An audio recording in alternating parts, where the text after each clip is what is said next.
गरुसा 1224 में हमारे YouTube channel पर सभी भाई बहनों का स्वागत है। मैं एक बहुत अच्छा प्यारा सा हवन गीत लेकर आई हूँ। यह हवन गीत आपको पसंद लगे तो प्लीज कमेंट और सब्सक्राइब जरूर करें। एक बार इसे अंत तक जरूर सुने। आपको कैसा लगा कमेंट में जरूर बताइएगा। प्लीज लाइक और सब्सक्राइब करना ना भूले, हमारा भी सपोर्ट करें।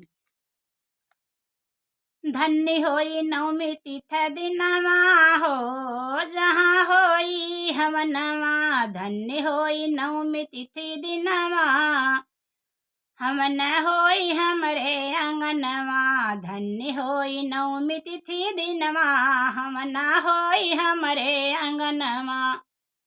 हमरे आंगनवा हो, हमरे आंगनवा, हमरे आंगनवा हो, हमरे आंगनवा। धन्य है नवमी तिथि दिनवा, हवन होई हमरे आंगनवा। धन्य होई नवमी तिथि दिनवा, हवन होई हमरे आंगनवा। हवन होई हमरे आंगनवा।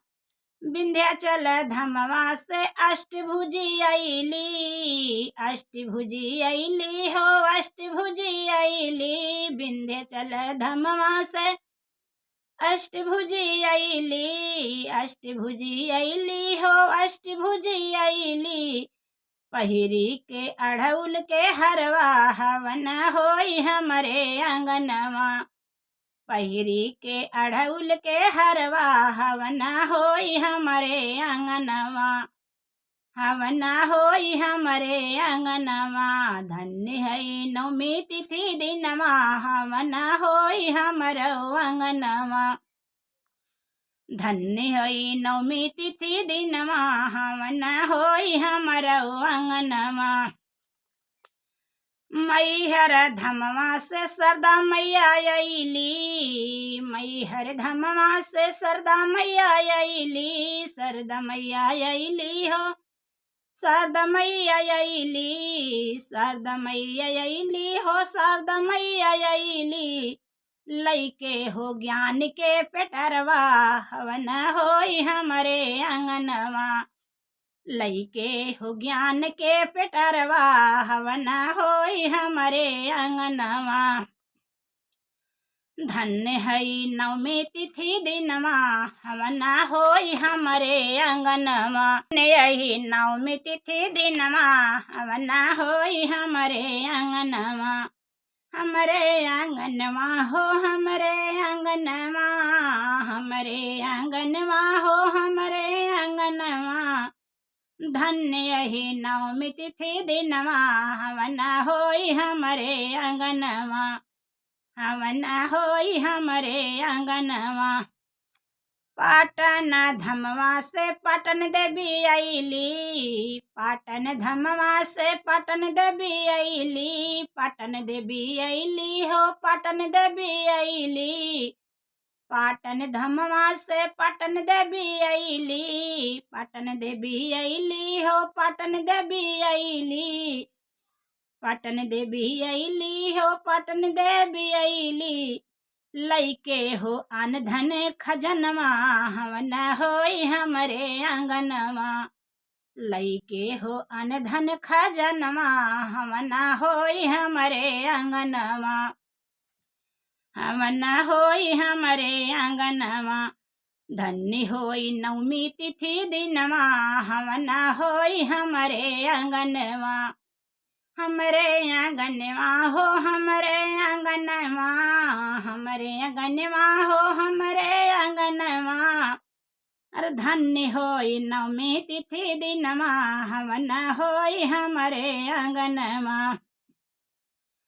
त्रिकुट धमवा से वैष्णो देवी अइली, त्रिकुट धमवा से वैष्णो देवी अइली। वैष्णो देवी अइली हो, वैष्णो देवी अइली हो, वैष्णो देवी अइली। त्रिकुट धमवा से वैष्णो देवी अइली। वैष्णो देवी अइली हो, वैष्णो देवी अइली।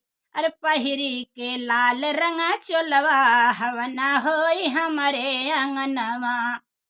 पहिरी के लाल रंगा चोलवा, हवन होई हमरे आंगनवा। पहिरी के लाल रंगा चोलवा, हवना होई हमरे अंगनवा। धन्य है नवमी तिथि दिनमा, हवना होई हमरे अंगनवा। धन्य यही नवमी तिथि दिनमा, हवना होई हमरे अंगनवा। जौनपुर धमवा से शीतला मैया अइली, जौनपुर धमवा से शीतला मैया अइली। शीतला मैया अइली हो, शीतला मैया अइली। लइके हो हमारा सुहगवा, हमारा हो हवना होई हमरे अंगनवा। लइके हो हमारा सुहगवा, हवना होई हमरे अंगनवा। लइके हो हमारा सुहगवा, हवना होई हमरे दुअरवा। धन्य है नवमी तिथि दिनमा, हवना होई हमरे अंगनवा। धन्य यही नवमी तिथि दिनमा, हवना होई हमरे अंगनवा। हमरे अंगनवा हो, हमरे अंगनवा, हमरे अंगनवा हो, हमरे अंगनवा। धन्य यही नवमी तिथि दिनमा, हवना होई हमरे अंगनवा। हवना होई हमरो अंगनवा। मंदिर से हो नवो देवी अइली, मंदिरों से हो नवो देवी अइली। नवो देवी अइली हो, नवो देवी अइली। लइके हो पुत्र वरदानवा, हवना होई हमरे अंगनवा। लइके हो पुत्र वरदानवा, हवना होई हमरे अंगनवा। हमरे अंगनवा हो, हमरो अंगनवा। लइके हो पुत्र वरदानवा, हवना होई हमरे अंगनवा। धन्य हो नवमी तिथि दिनमा, हवना होई हमरे अंगनवा। धन्य होई नवमी तिथि दिनमा, हवना होई हमरे अंगनवा। हवना होई हमरे अंगनवा, हवना होई हमरे अंगनवा, हवना होई हमरे अंगनवा।